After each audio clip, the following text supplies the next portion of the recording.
ब्रह्मा विष्णु महादेव इन तीनों को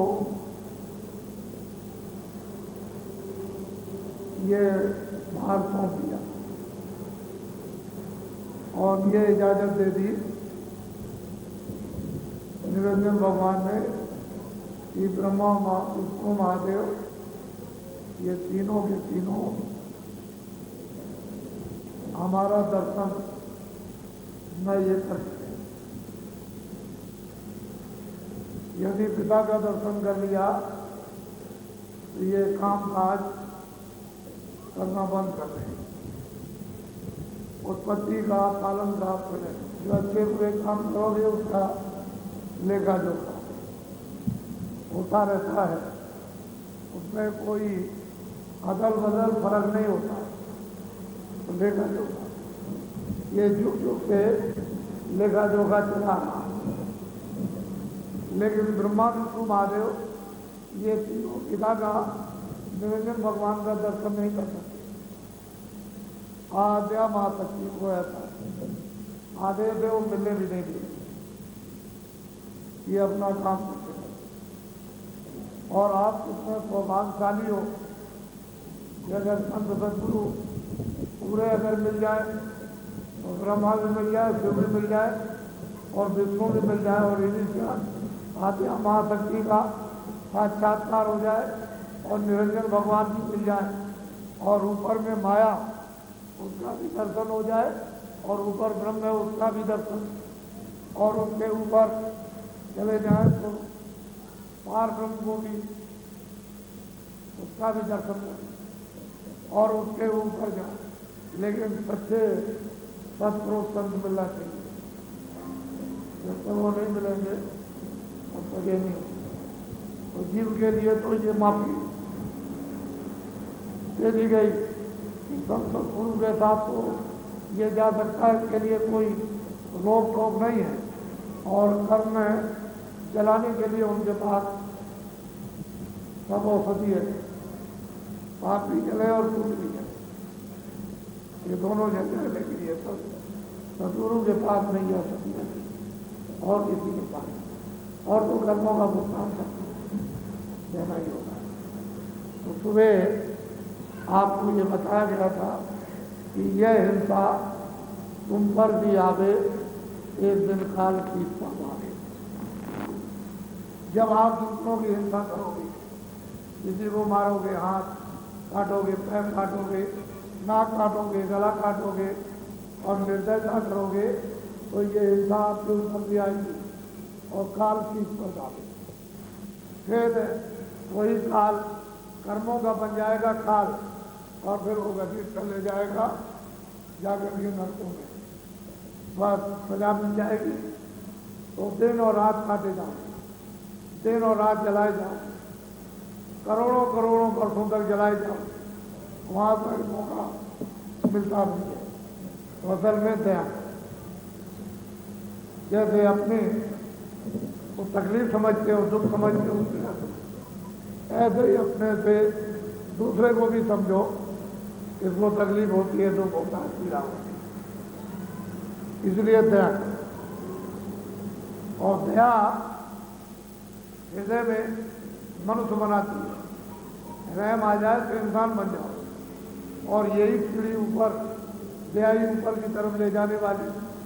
अगर दया और रहम नहीं है तो इंसान और मनुष्य नहीं है, वे रहमान और उसको कोई भी ज्ञान नहीं होता। पशु तो जो भी कर्म करते हैं, हिंसा करते हैं, उनको इस बात का ज्ञान नहीं है जिसको तकलीफ हो रही है, वो अज्ञानी है।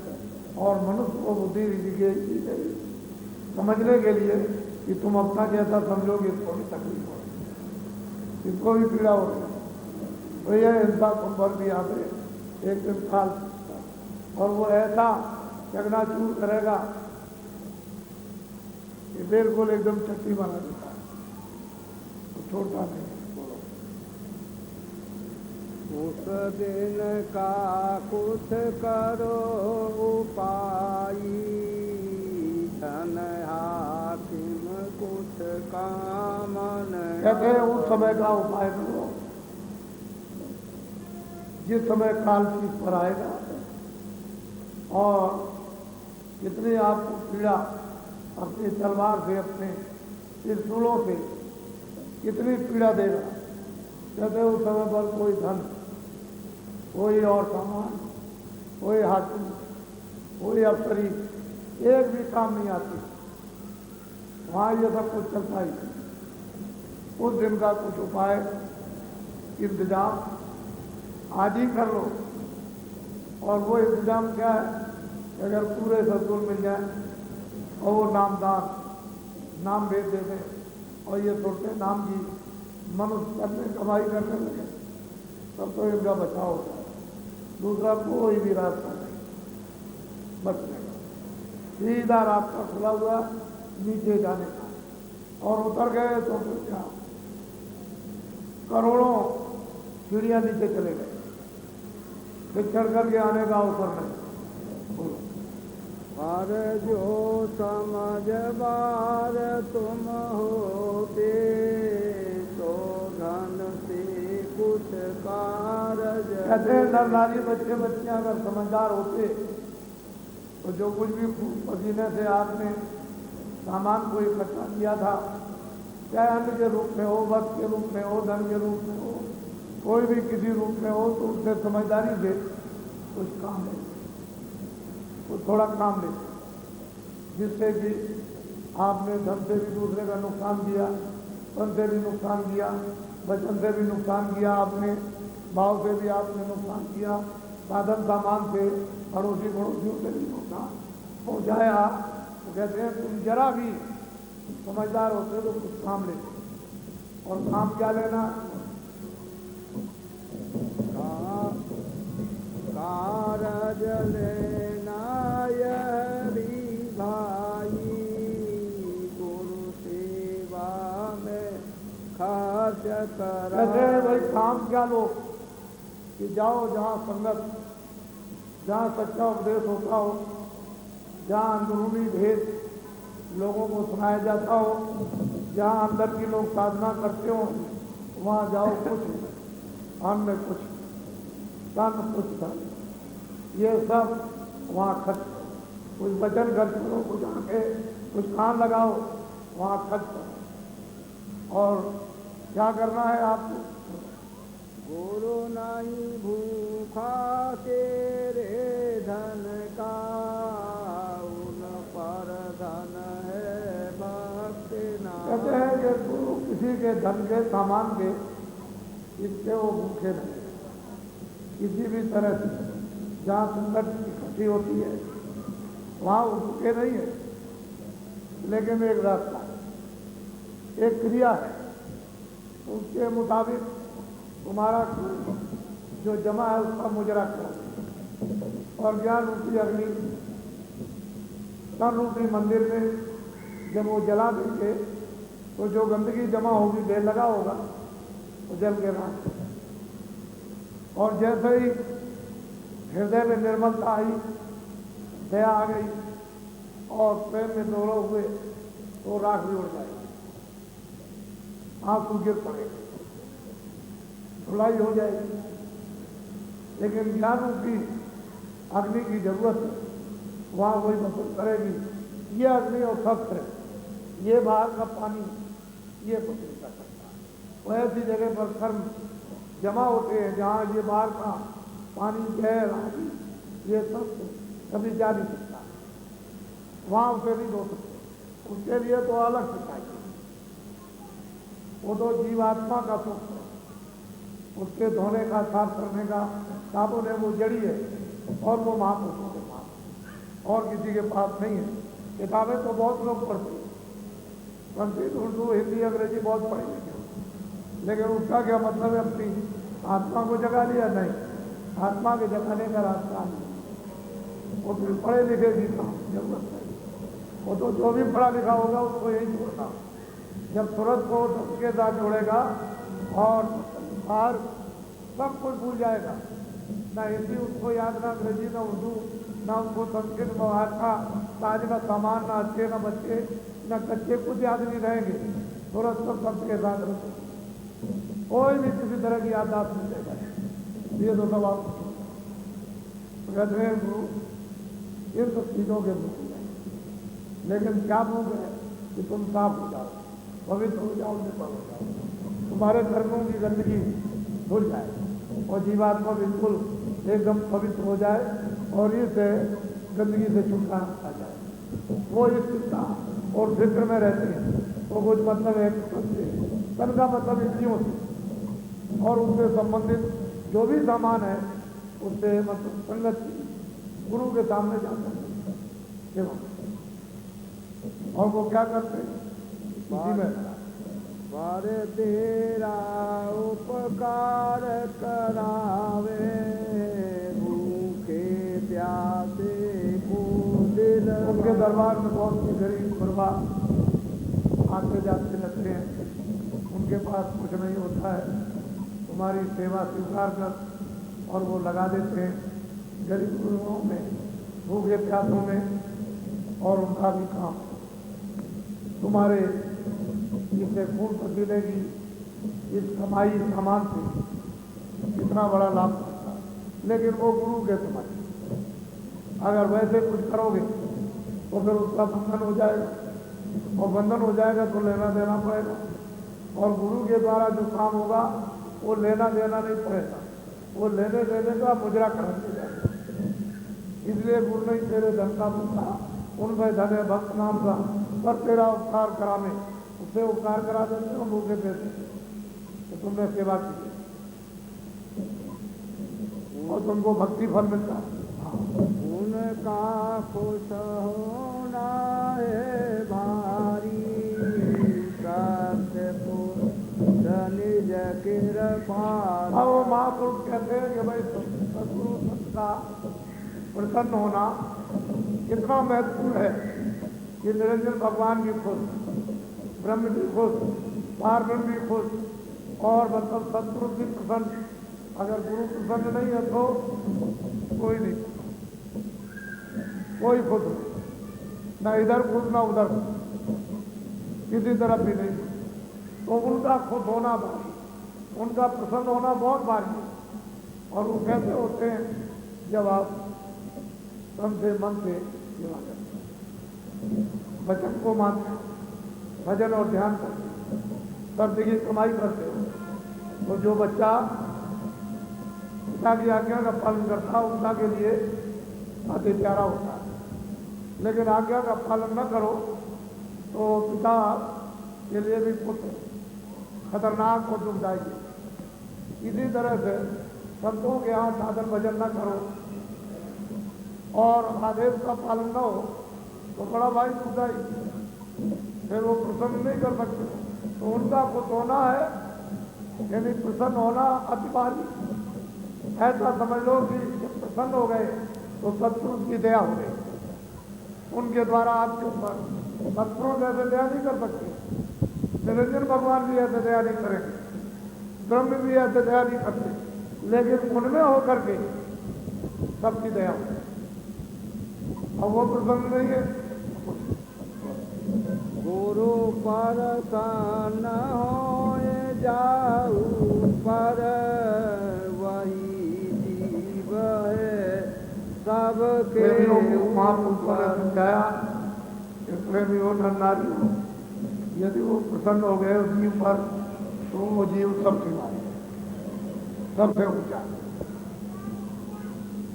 क्योंकि वो तो प्रसन्नता उसके लिए सब शक्ति, सब धनों का समूह समुद्र बन गया, ज्ञान का भंडार, दया का भंडार, आनंद का भंडार।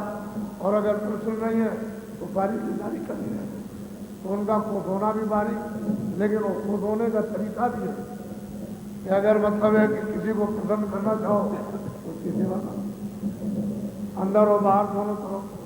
इधर तो तन से मन से सेवा करो, उधर सूरत से सेवा करो, उधर अंदर में सूरत को शब्द से जोड़ दो और वो प्रसन्न हो जाए। और वैसे कहो कि मैं किसी तरह से प्रसन्न करूँगा, सोना चांदी दे दूंगा, उससे प्रसन्न होने वाली नहीं है। कभी धोखा कोई कभी ना खा जाए, या ऐसे प्रसन्न हो जाते हैं, ऐसे प्रसन्न नहीं होते, ये तो मिट्टी है। लेकिन जब तुम कहना मानोगे आदेश का पालन करोगे और वो भक्ति में जब शामिल हो जाएगा तो प्रसन्न हो जाएगा। गुरु राजी तो करता राजी, कर्म काल की चले। और महापुरुषों ने कहा भाई गुरु राजी हो गए तो जो निरंजन भगवान है वो भी प्रसन्न। गुरु राजी तो करता राजी, क्योंकि इन्हीं का सारा प्रपंच बनाया हुआ निरंजन भगवान का, और इन्हीं का सारा विधान है, और इन्हीं आज़ादी दी है, और इन्हीं की 4 खाने 84 यूनिया, इन्हीं का पंचभौतिक ये शरीर, और इन्हीं का तीनों लोग। तो गुरु राजी तो करता रहो और काल कर्म की चले न बाजी, यानी कर्मानुसार काल जो शिकार करता बाज की तरह से रोज झपट में नहीं आता, क्योंकि वहाँ कोई दांव नहीं लगता। और आपने गुरु प्रसन्न नहीं किया तो बस वो कर्ता का तो सारा ही दांव लगा बैठा, वो तो चढ़ोगे खींच के ले जाएगा। इसलिए गुरु राजी तो करता रहा। फिर उसने उन्होंने एक टिकट दे दिया कि चले चलो, अब कहीं भी जाओगे पूछेगा भाई कैसे जा रहे इधर, कह लगे ये पास है, इस चीज का पास है नाम ये, कह लगे अच्छा सब रास्ता दे दो, और पास नहीं मिलेगा तो वही रोक लेंगे और नीचे ही एकदम झटका मार के नीचे भगा देंगे, जा ही नहीं सकता। अरे तुम देखते हो रोज किसी जगह जाओ, अगर कहीं पास लगा हुआ पास नहीं रहेगा तो अंदर नहीं जाता, पास रहेगा तो चले जाओ, वैसे कोई भी हो नहीं जाता। तो चीज़ ये जहाँ कर्फ्यू लगा है वहाँ अगर सबसे बड़ा मालिक भी अगर चाहे तो अधिकारी से पास लेगा, तब जा करके जाएगा जब वो बादशाह कर्फ्यू लगा हुआ, वहाँ उसको बादशाह कौन समझेगा, वो तो अधिकारी से पास लेगा क्या ठीक है। तो जो कर्मचारी है अधिकारी का पास देखेंगे, इनको पास दे दिया तो अंदर जा सकते हो नहीं। ऐसे ही है कि गुरु राजी तो करता राजी, काल कर्म की चले जाता। गुरु की आन सभी मिले माने, सुखदेव नारद व्यास, और सभी ने गुरु को आगे रखा, सबने गुरु की प्रथम पूजा की, प्रथम उसका ध्यान किया। हर काम में कोई भी काम हुआ गुरु को कहते हैं, चाहे वशिष्ठ हो चाहे ध्यान, चाहे कोई ऋषि हो चाहे कोई मुनि हो, सब लोगों ने बगैर गुरु के कोई काम नहीं किया। तो लोक में भी बगैर गुरु के कोई काम नहीं, और परमात्मा भी बगैर गुरु के, और इसकी हाँ सभी मानते। ये कोई नहीं कहता है कि नहीं मैं गुरु को आगे नहीं रखता। इसलिए कोई भी पूजा पाठ करो, किसी भी करो गुरु आगे, तब उसके बाद करोगे पूजा पाठ, और बगैर गुरु के एक भी नहीं हो ही नहीं सकती, फिर तो पूजा होगी नहीं, खंडित हो जाएगी, वो खंडित हो जाएगी, विफल हो जाएगा, बगैर बाधा पड़ जाएगा। इसलिए गुरु को आगे सबने रखा, और हर युग में, कलयुग में, त्रेता में, द्वापर में हो, कलयुग में तो विशेष करके ही गुरु की महिमा का वर्णन है। साते गुरु को लेवर जाई, और नरी जय कुछ नर नारियों अगर बात तुम्हें आगे जाना है, इस बंधन से मुक्त होना है, 84 नरकों से छूटना है, कोई कितना भी प्रसन्न हो जाओ तो कुछ होने वाला नहीं। जब तक गुरु प्रसन्न नहीं हो तब तक कुछ नहीं होता। इससे अच्छा है कि गुरु को हिदायत और नहीं, कुछ न भलाई, कोई किसी तरह की भलाई नहीं, कोई विद्या को तो जो रीतना है तो धोखे का है, चकमा देना। तो सभी ने कहा कि भाई गुरु आगे, गुरु आगे, गुरु आगे, सभी पुस्तकें और सभी धार्मिक ऋषि गुरु महात्मा सभी गुरु को आगे रखते। तो आप क्यों इस सुंदर बात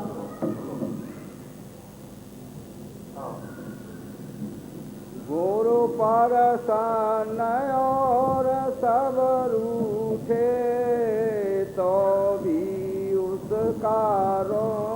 वो भक्त का, उस प्रेमी का, उस सेवक का अगर मतलब यह है कि और सब रूठ जाए, सब अप्रसन्न हो जाए, गुरु प्रसन्न रहे, तो उसका लोग भी टेढ़ा नहीं लगता। लेकिन ये प्रसन्न होना चाहिए, कोशिश इस बात की करो कि और वैसे समझना था, क्योंकि शरीर वही धारण किया है जो पंचभौतिक शरीर सबका वही धारण किया, लेकिन यह है कि वो जगे हुए और तुम सो रहे हो। वो ज्ञानी, तुम अज्ञानी हो। उनको शक्ति, उनको प्राप्त है, तुमको असक्ति। तुममें संदेह, उनमें कोई संदेह नहीं। इसलिए उनको रिझालो, प्रसन्न कर लो और आपका कोई नुकसान नहीं। और अन को परसन जो करता, गुरु से द्रोह घात जो उन्होंने कहा कि औरों को इसको प्रसन्न करो, उसको प्रसन्न करो, उसको प्रसन्न करो, उसको गुप्त करो, ये कह देगा, वो कह देगा, मान मर्यादा चली जाएगी और मतलब यह कि लग जाएगा और गुरु से द्रोह करना, गुरु से झगड़ा झंझट करना, औरों को प्रसन्न करने के लिए दिन रात मेहनत मशक्कत कर रहा, लेकिन उससे क्या कुछ नहीं। अब आपको मालूम हुआ कि लोग गुरु से भी द्रोह करते हैं, औरों को पसंद करते हैं, तो वो तो स्वार्थ का मतलब का ठग को ठगता है। अगर ठग मिल जाएंगे तो दूसरा ठग सभी को ठगेगा, शरीर को ठग नहीं कर सकता, लेकिन ठग को ठग सकते। स्वार्थी को स्वार्थी धोखा दे देगा, लेकिन सच्चे को धोखा नहीं दे सकता। क्यों? उनको तो कोई स्वार्थ है नहीं, वो चकने में आएगा नहीं, वो कैसे धोखा देगा। और स्वार्थी चकने में आ जाएगा, एक स्वार्थी है वो दोनों मिल जाए, एक को तो धोखा खाने। गुरु की निंदा से नहीं डरता, गुरु को मानुष रूप। अब आप कहते हैं कि जो जीव गुरु की निंदा से नहीं डरते हैं और गुरु को मनुष्य रूप समझते हैं, आदमी है। एक तो निंदा से नहीं डरते, मनुष्य समझते, तो तुम्हारे जैसे आरमान के नहीं, वो तो चेतनी चेतन, वो मनुष्य रूपी हृदय पर जहाँ सूरज दोनों आंखों के पीछे बैठी हुई है, वहाँ तो चेतनी चेतन का संबंध, वहाँ तो अस्थाई है, वो चिन्ह नहीं है। तो आप तो समझते हो कि भाई आरमास था, वो आरमास नहीं, गुरु ज्ञान है, गुरु प्रकाश है, गुरु एक शक्ति है, गुरु एक आनंद है। वो हार मास नहीं है, जो हार मास है उसमें तो आनंद और शक्ति नहीं है, वो तो अज्ञानी, वो अज्ञानी नहीं है, वो अज्ञानी है, उसमें कोई संदेह नहीं। आपके जो संदेह है तो कहते हैं कि भाई गुरु की निंदा करें, गुरु को मानुष रूप करें, मनुष्य नहीं, उसने देही इसलिए धारण किए कि जीवात्माओं को जगा दिया और घाट पर कटा करके सफाई करके नाम के साथ इनको जोड़ दिया जाए और ये ऊपर चल पड़े। तो नर की जानो अपघाती, उस संग दूत करे कहते हैं जैसे जीव अपघात, अपने अपने लिए अपघात, और ऐसे जो जीव हैं उनके साथ जमदूत बहुत उत्पाद करते। कि तुमको मौका मिला था किनारे लगने का, भवसागर से नदी पार होने का, और तुम वहाँ तो इस तरह से चल तो आप कहाँ पाओगे? कौन सा सारे जो तुम्हारी रक्षा करेगा? वो जमदूत जो है बड़ा उत्पाद और वो जीवन धोखा खा जाते हैं। उन विचारों की समझ में क्या है? युग युग के काल के जाल में जन्म जन्म जन्म मरण मान क्रिया में ये गिरसित हो गए, बेहोश हो गए, उनको मालूम, फिर भी बार बार धोखा खाते। उस बुद्धि का जो उन्हें उपयोग करना था उतना भी नहीं कर पाए। या ते समझो बूझो भाई, गुरु को प्रसन्न करो बना। समझ लो, कुछ बुझ लो, कुछ विधानों से, कुछ सत्संग से, कुछ बच्चों से, कुछ विश्वास से। अरे भाई कुछ पूछो पूछो, और आपको क्या करना है? गुरु को अपनी तरफ वजह कर, यानी प्रसन्न कर लो कि मेरे ऊपर इतना ही काम करना चाहिए। काम सहज नहीं है, इसके लिए तो समर्पण जब जीव हो जाता है, सर्वान समर्पण होता है, तो ये स्थिति बनती है। कहते हुए बूझो समझो, बुद्धि से कुछ काम करो और जैसे भी हो अपनी तरफ, ताकि आपके ऊपर में आपकी तरफ हो जाए और ध्यान देने लगे और प्रसन्न हो जाए। कुल कुटुम्ब कुछ काम न आई और बिरादरी क्या कुल मित्र बच्चे दोस्त मित्र ये बिरादरी वो जात पात के कौन काम आएगा? आज अगर समय पूरा हो गया तो बस 1 मिनट में मन को, बुद्धि को, चित्त को, प्राणों को, जीवात्मा को निकाल बाहर, ये घर में स्त्री रहेगी, ले जाओ इसको बाहर ले जाओ, देर मत करो। अब यहाँ क्या करोगे? तो चला गया आदमी तय जा रहे हो, वो तो चला गया, अब क्या स्त्री का क्या करना है? इसको ले जाओ, फेंको, तो उठा के ले जाओगे, निरादर टेढ़ा हो जाओ, कपड़ा डाल के बाहर चला। तो ये बिरादरी दोस्त और मित्र और कुटुंब परिवार एक भी काम नहीं आएंगे, सब हाथ धोकर के अलग है, क्योंकि ये तो स्वार्थ मतलब खोर है। ये भी देखते हो जीवात्मा को कि बेचारी कहाँ चली जाएगी और हम कहाँ जाएंगे, ऐसे गैरतमंद और स्वार्थ के उनको मालूम ही नहीं अपना नुकसान। यह तो 4 दिना के संगी निज स्वार्थ में जैसे जो उसी को स्वार्थ में रमाए हुए हैं, उड़कर के हैं, 4 दिन के साथी है, बाद में सब किसके साथ? अरे तुमको ऑफर मिला है, अपना कुछ न कुछ लाभ। महात्मा कहते हैं भाई गिरफ्तार करते रहो, बच्चों की सेवा करो, पति पत्नी के साथ करो, एक दूसरे की सेवा करो, खेती दुकान का काम करो, दफ्तर का काम करो, आया गया उसका 2 मिनट 4 मिनट 5 मिनट जब भी लेटते बैठते समय मिल जाए कोई भजन करो। वही जो भजन करोगे 2 मिनट 4 मिनट उनको आपका होगा और बाकी सब बाकी ये क्या है? पंचभौतिक, ये खाली हो जाएगा सब, वही काम आएगा उसका। उसके कुछ न कुछ पूंजी जमा कर लो, जो समय पर जब चलने लगो कोई साथ नहीं देगा तो वो साथ दे जाएगा। जो हमने 2 मिनट 4 मिनट जो भजन किया और आत्मा की पूंजी जो हमने जमा की हो, वो तो पूंजी आत्मा की रक्षा करेगी, वो तो सूरज की रक्षा करेगी। और गुरु को प्रसन्न कर लोगे तो फिर तो हो ही गया। फिर क्यों खतरे में जाने देंगे? क्यों आपके ऊपर में यमराज या मतलब है कि जमदूत उत्पाद करेंगे? क्यों 84 वर्षों में जाओगे? तो डोरी को पकड़कर, और ऐसी तो डोरियाँ है ऊपर जाकर के सब डोरियाँ दिखाई देती हैं, ये जीवों की डोरियाँ एक तरह से लगा रखी है और वो डोरियों को वहाँ से बैठ करके इस तरह से खींच करके और ऐसे दूसरे में डाल देता है, चला जाता है। वहाँ से खींचा उसमें डाल दिया, उसका खींचा उसमें, उधर ऊपर में सब दिखाई देता है, जैसे कि कपड़ा बुना जाता है और पाना पाना चल रहा, इस तरह से ऐसे ही खचाखच डोरियाँ आती जाती है और तमाम छोटे आ रही जा रही, ये सब दिखाई दे रहा पूरा का पूरा।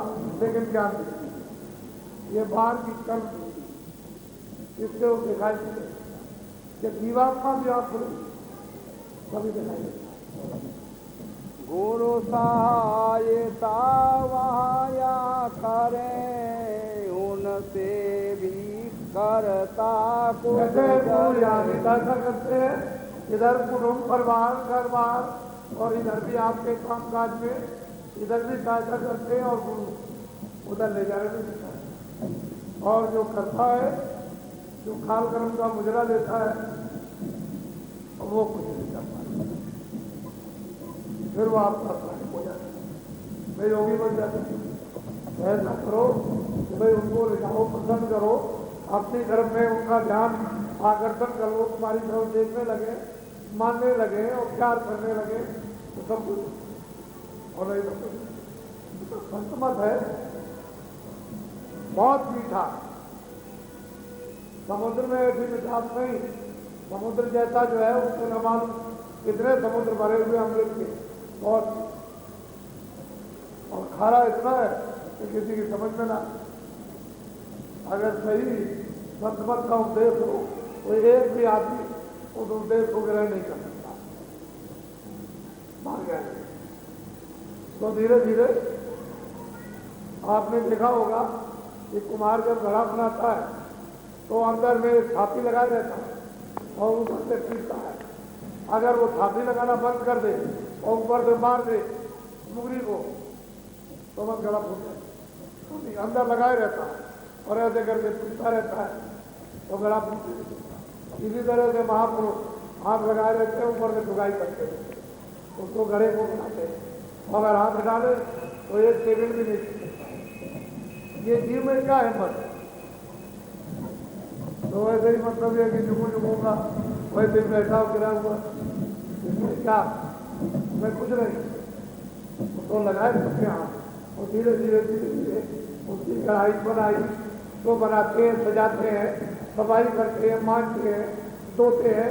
इतने धोने में, इस गंदगी के साफ करने में उनको मेहनत पड़ती है, जीव को क्या मालूम। कुल कुटुंब से कुछ नहीं सरे, इनके संग नर। और महापुरुष कहते हैं हे नर नारियों, कुल कुटुंब से कुछ मिलने वाला नहीं है, इनके साथ तुम रत रहोगे, मिले रहोगे, तुम भजन में ध्यान में तुम्हें 2 मिनट भी नहीं दोगे तो इनके साथ सीधे धड़क जाओगे। जब वहाँ ये कहते हैं गुरु से अंध बदल कर देखा, गुरु अंधा हो चेहरा मेरा हो, न उसकी वो सुनता है न उसकी देखता है, तो कहते हैं गुरु और चेहरा दोनों ये तो कुटुंब पर इनके संग जो मिले मिले मिले इन्हीं को सब समझ रहे हो, इनके साथ सीधे चले जाओ, कोई बचाने वाला नहीं। इसलिए हो समझ करके इनके साथ होशियारी के साथ सेवा भी करो, सेवा भी लो, मेहनत करो, कपड़े पहनो, कपड़े पहनाओ, सब कुछ करो इनके साथ, लेकिन होशियारी के साथ। जहर को हाथ में पकड़े रहो, जहर है, खा मत लेना, ये तो ज्ञान होना चाहिए। अगर तुमने जहर को खा लिया तो यही ज्ञान इस कुटुंब और परिवार में करना है कि रहो इनके साथ, इनसे अलग नहीं, सेवा करते इनके साथ रहते, आदेश का पालन करते हैं, काम करते हैं, घर गृहस्थी का जो भी होता है, और मतलब ये समझते हैं कि हमारे काम अंत में नहीं आएंगे, तो उसके लिए आदमी से मदद करता है। चलो भाई कुछ अच्छा काम करें। इस तरह से जब वो अपनी सीढ़ी पर किसाने पर आ जाता है, बढ़िया है, नहीं तो ऐसे पड़े रहोगे और सीधे इनके साथ बचाने वाला कोई बोलो। कार्य मात्र बरसो इन माही, बहुत मोह में बहुत। जरूरत के लिए इनके साथ तो मना कौन करता है? जरूरत के लिए व्यवहार करो। हमने कब कहा कि भाई कोई रिश्तेदार है सेवा न करो, खूब सेवा करो। जैसे देवी पति की सेवा नहीं करती है, पति देवी की नहीं, उससे ज्यादा आने जाने वाले रिश्तेदारों की, कुटुंब परिवार वालों की सेवा कर दो। सेवा करो, कार्य बरसो इन माही, इनके बीच में रहो, आर सब। और मतलब ये बहुत मोह, ज्यादा तुम मोह आसक्ति करोगे तो मोह सकल में ज्यादा संपूर्ण, मोह संपूर्ण या संपूर्ण है, उसमें फंस जाओगे तो ज्यादा ये व्याधि कर चैन मन की कोई बात ही नहीं। तो कार्य और इतना मोह नहीं फंसना कि अपने आप को खो जाना, अपने आप को सावधान और संभाल करके रखो और सेवा सब करो। अरे भाई किसी घर में कोई आता है तो आदमी भी आ जाते हैं, औरतें भी आती हैं, तो उसकी देवी सेवा करती है, खाना बनाती है, झाड़ू लगाती है, बर्तन बनती है, तो ये तो भी मानती है, ये पति मानती है। अरे भाई इसी तरह से कोई आ गया रिश्तेदार, कोई अपने आ गया, सेवा करती है, और जब सेवा करनी है फिर कोई मोह ममता सेवा करती है। हमारा मनुष्य करता था तो हमने उस काम को कर दिया, इंसानी हमारा काम था, हमने इंसानियत को निभा दिया, उसके बाद उससे कोई ममता और कोई वो नहीं। मोह ममता करोगे तो तुम तो कोई ममता चले तो कार्य मात्र पर उनके बीच में कार्य मात्र हो, और अगर मोह करने लगे तो बहुत मोह में मौत हो पाएगी। ताते सत्संग सतगुरु सेवो, नाम पदार्थ। अब वो उपाय बता रहे हैं कि ज्ञान होने लगे कि जाओ गुरु के पास सत्संग करो, और जो वचन सुनाए गए उसको ध्यान से सुनो, और फिर सेवो उन वचनों का आप पालन करो, जो मतलब पालन करो उन बच्चों का, और जो वो नाम दे दे उसकी धीरे से चुपचाप किसी को बताना नहीं, धीरे से कमाएंगे। अभ्यास थोड़ा सा तो अंतर में ज्योति जल जाए, नाम प्रकट हो जाए। ये सूरज जो प्रकाश देता है ये उस प्रकाश के सामने कुछ रहे, वो ऐसी ज्योति। तो एक ज्योति तो है नहीं, तो अनंत ज्योति कहते हैं। अंदर में उस नाम पदार्थ जो अमोलक है उसको प्राप्त करो, चिल्ला कर नहीं, गोपनीय रूप। अगर किसी ने मालूम कर लिया कि इतने नाम की कमाई की और रीति शक्ति से प्राप्त हो गई, तो 1000 साल बेगूर जमा हो जाएंगे और मिनटों में तुम्हारी कमाई को पहुंच गई और तुम ऐसे होशियारी सावधानी के साथ।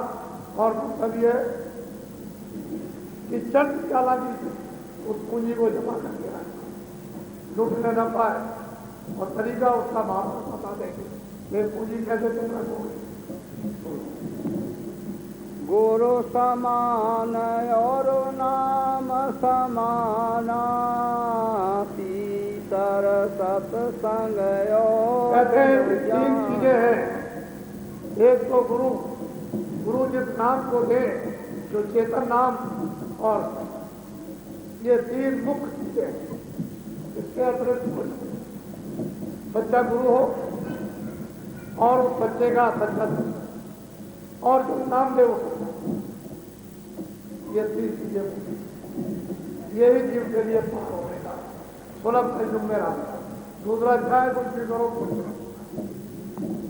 देखते हैं कि तमाम लोग मथुरा में आते हैं, हम जाते हैं, तो हमने पूछा कि भैया आप मथुरा है, चले मैं सब जगह पूछा तो क्या पूछा है कि अरे भाई मंदिर में जाने का प्रयास करो, लेकिन ये कि उस चीज की तलाश तो करो कि ये देवता कहाँ पर है, किस जगह बैठा हुआ, यहाँ तो नहीं है।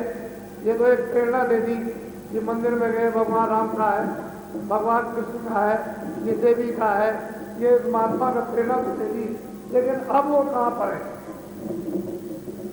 ये प्रेरणा तो आपने ले ली, तो जाओ जहाँ पर ये होंगे, वो पता कहाँ से मिलेगा। तो एक तो सच्चा, दूसरा सच्चे गुरु का संग, गुरु सच्चा उसका सत्संग, और वो जो नामदान दे, जो वेद नाम का दे दे, वो ये तीनों चीजें मुक्त और खास। इसके अतिरिक्त सब मतलब सामान खारिज है। इनसे सब कारज होए पूरे, कर्म काट पाऊं। सही सच्ची बात ये है कि सच्चा गृहस्थ आश्रम में, परिवार में, इसमें अगर मतलब सुख लेना चाहो कि हमको क्षणिक सुख जब तक शरीर है तब तक शारीरिक हमको मानसिक मिल जाए, तो इधर भी आपको मिलेगा और उधर भी जाए। कर्म काट घर पहुंचो, अपने पूरे घर में, अब चल घर में, अपने घर में जहाँ पे सारी जीवात्माएं वहां से यहाँ आई है, ये तो अपना घर नहीं है, ये तो परदेश है। ये भी परदेश है, स्वर्ग भी परदेश है, वैकुंठ भी परदेश है, ब्रह्मांड भी परदेश है, पार ब्रह्मांड भी परदेश है। तो जीवात्माएं इन देशों से होकर गुजार कर यहाँ पर लाई गई, ये तो अपना घर नहीं। कहते हैं कर्म काट पहुंचो घर पूरे, मूल घर में पहुंच जाओ पूरे, और वो गुरु मिले, सत्संग उसका मिले, फिर नाम मिल जाए। ये है भाग्यों, इन्हीं पे पूरे काम आपके इधर के उधर के बन जाएंगे। जब थक रहोगे इधर भी ठीक, उधर भी। बहुत से लोग कहते हैं कि महाराज जब आप नहीं मिले तो हमारे घर में कभी पूरा पकाइए। खेती का काम करते थे, अनाजी बच्चों को कपड़े ही पूरे, तो महाराज बहुत खुशी बात है, तो कैसे क्या करें। हमने कहा तुम भजन करो, तुम घर में काम करो, भजन करो, और जो बताया जाए वो। अब वो लोग मतलब ये सत्संग भी करने लगे और मतलब भजन भी करने लगे, कुल गुरु परिवार में रहते हैं, खेती का और ये काम करते हैं, और हर कार्यक्रम में मथुरा में आ जाते हैं। उनसे पूछा कि आप चल गए, हमको कभी कमी पहुंची, हमारा पूरा कपड़े भी बैठे, सामान भी बचता है आने जाने के लिए, पैसे भी जाते और क्या चाहिए। बच्चे भी दुखी है, तुम भी दुखी हो, आने जाने के लिए तुम्हारे साथ सामान उपलब्ध हो गया, सब कुछ मिलता है और भजन भी करते हो। तो असली दया अगर लेना चाहे तो ले सकता, और जब बरकत मिल जाती है तो कहीं भी कमी नहीं होती, चाहे दुकान हो, चाहे खेती हो, चाहे नौकरी हो, बरकत में कभी भी कमी नहीं पड़ती। और बरकत चली गई तो चाहे करोड़ हो, जब भी कभी अरब हो, जब भी कभी लाख हो, जब भी कभी खेती में, दुकान में, कारोबार में, हर जगह कभी दिखाई देती। तो बरकत एक मनुष्य की आंतरिक बाहर नहीं होती, और वो कब मिलती है ये तो बहुत मुश्किल से प्राप्त है। इसलिए सब चीज यह कहना मेरा अब मानो, नहीं अंत को पढ़ पर। सच्चे गुरु को खोजो, उनका सत्संग प्राप्त करो, और जो नाम थे उसकी कमाई करो। और ये तुम्हारे लिए तीनों चीजें ये मूल है, इधर भी संभाल ले, उधर मेरा कहना मान लो, मैं तो में पढ़ता हूँ, कोई काम आने और अब तुम देख लो घर घर वो कहते रहे जरा था, वो तकलीफ हुई, शरीर अंग भंग हुआ, लड़के सब जवाब दे जाते, बहुएं जवाब दे, अड़ोस पड़ोस वाले जवाब दे, बूढ़े हो गए तो जवाब दे, खाने कपड़े के लिए मुसीबत। अभी तक तो तुमने कमा कर मेहनत करके बच्चों को सब कुछ किया, और अब बच्चे तुम्हारे काम सब आप तुम्हें अब करते हो, रोते चिल्लाते हो कि मैंने सब कुछ किया, मेरे कुछ काम। अरे भाई तुम ये भी करते हो भी तो इधर भी सहायता होती, बुढ़ापे में भी सहायता होती, जमाने में भी मिल जाती, परिवार में भी सहायता होती, फिर आपको उधर भी तुमको आत्मा के लिए भी सहायता मिल जाती। तो सब तरह से तुम सुखी और ठीक हो जाते। तो नहीं तो तुम करो फिर पड़े पछताओगे और पीछे कोई उपाय मिलेगा नहीं। धन और मान काम नहीं आवे, हुक्म हाकिमी। कहते हैं कि नकारियों धन और मान, इनमें एक काम आने वाला नहीं। हम आपको कहेंगे दुनिया से सबसे आप बड़े हो, चलो आपको मानते हैं तो कितना तुम सारे संसार का जब इकट्ठा कर लो तो क्या ले जाओगे तुम? जब इतना भी ले जा सकते हो तो इतना कैसे ले जाओगे? फिर तुम समुद्र कैसे ले जाओगे? ये तो पंचभौतिक शरीर 5 तत्वों का है। जैसे इसमें से चेतनता निकली सब एकदम भगदड़ मचा देते हैं, जल का जल में, अग्नि का अग्नि में, वायु बुदाई में, आकाश का आकाश में, पृथ्वी का पृथ्वी में, सब फौरन मिल जाता है और ये सगल सूरज खत्म हो जाता है। तो कहते हैं धन और हुकुमात ये कोई काम नहीं, पीछे पड़ो। ताते कुछ भक्ति कर लीजिए, यह भी सुफल कमाई। अपने जीवन में जो थोड़ा बहुत समय रह गया है तो इससे कुछ भक्ति कर लो, और जो नाम आपको दिया गया उसकी कुछ सुफल और सुलभ कमाई कुछ कर लो, इससे और क्या सुलभ मिलेगा? जब आपको आवाज मिले कि सत्संग होने जा रहा हो और स्थान पर सत्संग सुनो, असली चीज है। और आप ये कहोगे कि हमको ऐसा अभी तक कभी, और विधि विधान के साथ अच्छी तरह से एक एक चीज बैठ करी जाए। बोलो जय